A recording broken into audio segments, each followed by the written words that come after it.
If the USA takes over Greenland, either by military force or by just basically occupation, should the UK cut diplomatic relations with the USA? Well, there's a nice easy one for you, Alex, on your first programme. Thank you very much, Iain, for picking me first.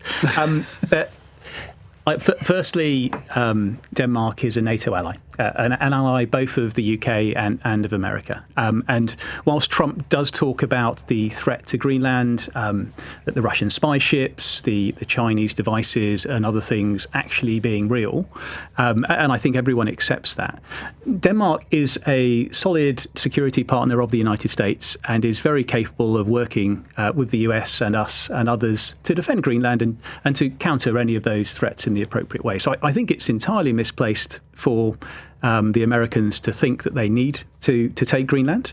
I think it's exceptionally unhelpful for them to continue to say that and to make these sort of threats.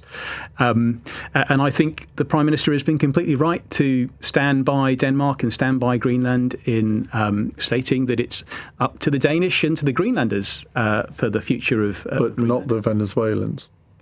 Well, Venezuela, of course, was not a democratically elected European country that is our ally. Now, I don't support the actions. I think I've made that clear in this panel show.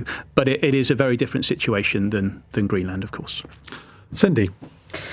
Well, I think it's such a nightmare situation for policymakers in Europe, and you've seen that in the last weekend, where the Danish Prime Minister, as well as the Greenlandish Prime Minister and other European figures have come out and say, don't even think about it, because that's all they can do right now is to hope that Trump doesn't even force the question.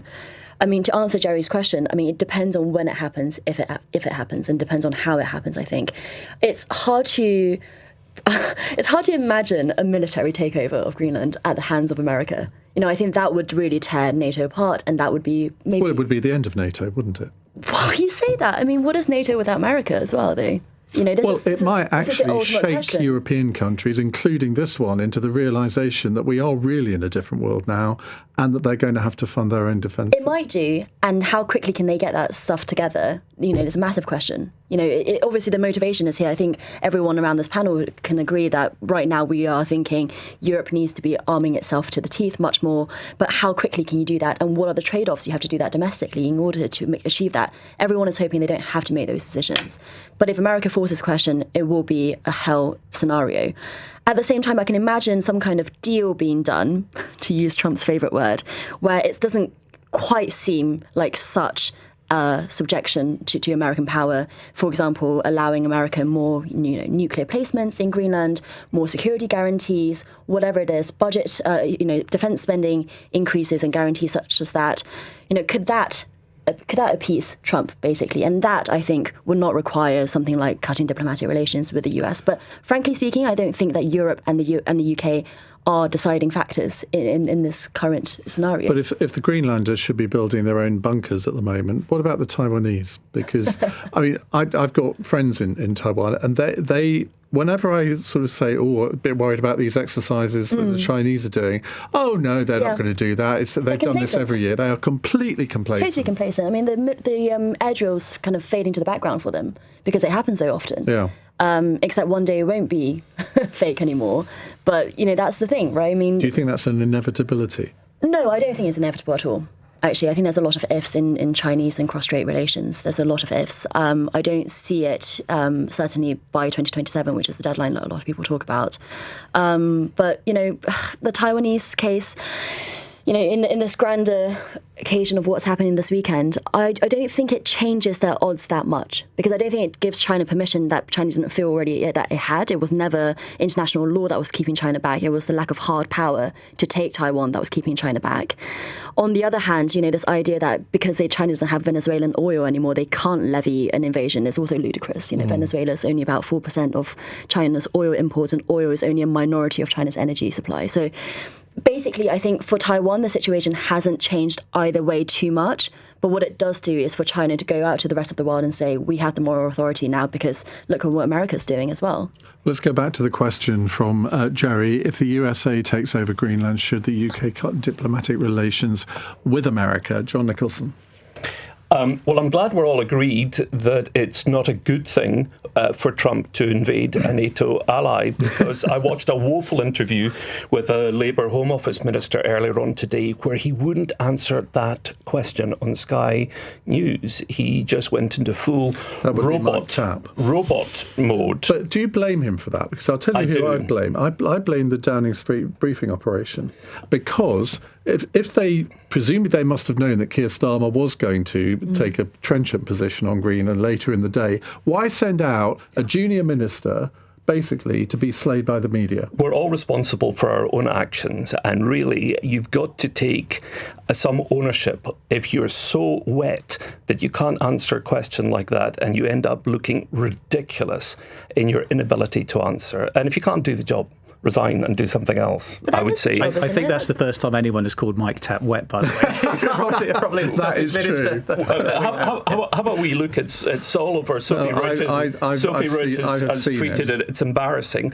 Of course, we're not going to cut off diplomatic relations, obviously, with the United States, but you have to pinch yourself. Here are two NATO allies going head to head, the Danes behaving in a calm, responsible way, trying to defend their position, trying not to sound irate, but sounding calm, and Trump saying something absolutely extraordinary. As you say, it would presumably be the end of NATO, but it also reminds us how isolated we are here in the United Kingdom post-Brexit, doesn't it really? Because our future has to be in Europe. It has to be, as you rightly say, Iain, defending ourselves here in Europe. We have to spend more protecting ourselves. I think we have to spend more in defence because we face real threats from Putin. And goodness knows now we're talking about facing a threat from the United States. I just hope he's so preoccupied with dealing with his special military operation that he's running in Venezuela.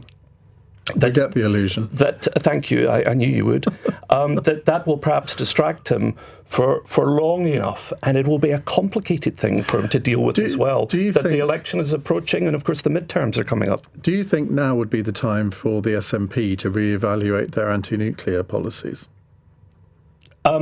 Well, I'm not pro-nuclear myself, but I'm strongly pro in the NATO. current circumstances that we find ourselves. No, I don't think so. I don't think anybody thinks that Scotland can really have a credible, independent nuclear defence any more than the UK has. We know that within NATO there are countries which have nuclear weapons. I don't want to see proliferation of nuclear armament within Europe itself, with countries like Denmark and Finland and Sweden all looking to arm themselves with nuclear weapons. I don't think that's the way forward. But I think NATO is the way forward for Scotland. And I know that was controversial within the SNP, but fortunately has now been resolved. George Freeman. Well, I think to go back to the question, should we cut off diplomatic relations? No.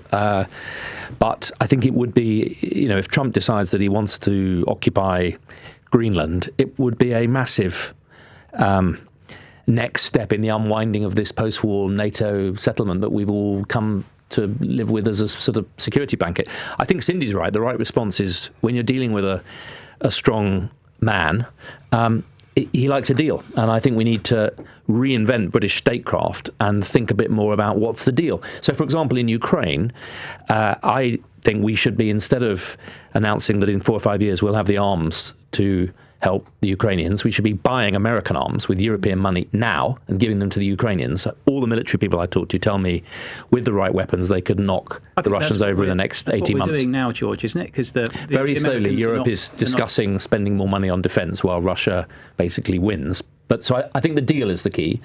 And I think this speaks to a bigger truth, really, which is that as this dream, this post-war liberal order that we all come to think we could rely on, unfolds at the hands of big bloc China, big bloc America, Russia, we, the UK, I think, has a big role to try and help one foot in Europe as a good European neighbour, citizen with shared security, one foot out. And economically, I've been making the case We should be doing a lot more with Japan, with Switzerland, with Norway, with Canada, with Australia, with New Zealand. There are plenty of countries out there that don't want to be part of the Beijing, Brussels or Washington bloc. But I think in Whitehall, as well as in Downing Street, successively, I'm not talking about a particular political party, our compass is spinning. We've forgotten the art of statecraft. We've been so locked into the European Union for 40 years that everything... It's been very difficult for our political establishment to work out that we've now got to duck and dive. We've got to do deals in Europe and outside and work out how to deal with Trump. If you want a ducker and a diver in charge, maybe Nigel Farage is your man. He's certainly a ducker and a diver. I did think for a while... That was ducker, by the way, John. Yeah. It would have been...